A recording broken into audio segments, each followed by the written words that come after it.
Ethanol मिश्रित petrol पर सरकार का बड़ा स्टेटमेंट आया है। एथेनॉल बनाना एक वैज्ञानिक प्रक्रिया है। केंद्र सरकार की तरफ से प्रेस कॉन्फ्रेंस करके स्पष्ट किया गया है, ये एक दिन में लिया गया फैसला नहीं है, कई सालों के अध्ययन के बाद में फैसला किया गया। ये लंबी चलने वाली प्रक्रिया है।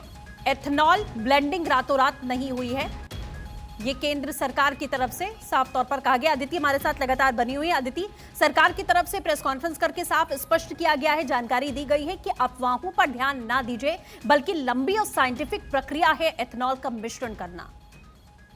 देखिए, पिछले कुछ दिनों में सोशल मीडिया पे एक एजेंडा और आंदोलन की तरह शुरू हुआ इथेनॉल 20 को लेकर, और उसमें नितिन गडकरी से लेकर पेट्रोलियम मंत्रालय से सवाल पूछे गए। अब ऐसे में देखिए, एक तरफ हमने हाल ही में देखा कि तेल को लेकर जो वैश्विक चुनौती है, हमें तेल पर निर्भरता कम करनी होगी। ये शायद देश के 140 करोड़ लोग इसको अच्छे से समझ गए होंगे। निर्भरता कम करने के लिए हमें विकल्पों पर ध्यान देना होगा। अब E20 का जब बात हो रही है तो जाहिर तौर पे कोई नई चीज आती है, सरकार का ये मानना है कोई नई चीज आती है तो उसमें चुनौती भी आती है, परम्यूटेशन कॉम्बिनेशन होते हैं, कई बार सक्सेस होता है।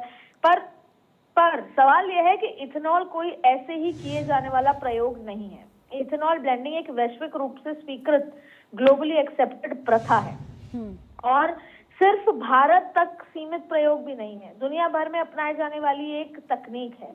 तकनीक बताया जा गया है, अमेरिका, ब्राजील, जापान सहित देशों में इथेनॉल मिश्रित पेट्रोल का सफलतापूर्वक उपयोग किया जा रहा है। ब्राजील में तो सामान्य पेट्रोल लगभग 27% इथेनॉल मिश्रण होता है, तो उसका वर्षों से मानकों के रूप में इस्तेमाल किया जा रहा है।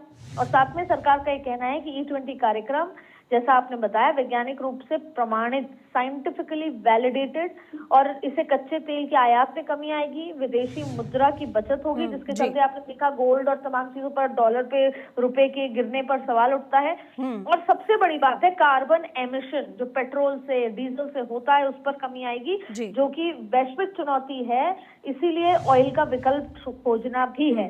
अब देखिए, इससे किसानों की आय भी बढ़ेगी, उसमें भी मदद मिलेगी, क्योंकि गन्ना, मक्का, चावल, इन सब का उपयोग होगा।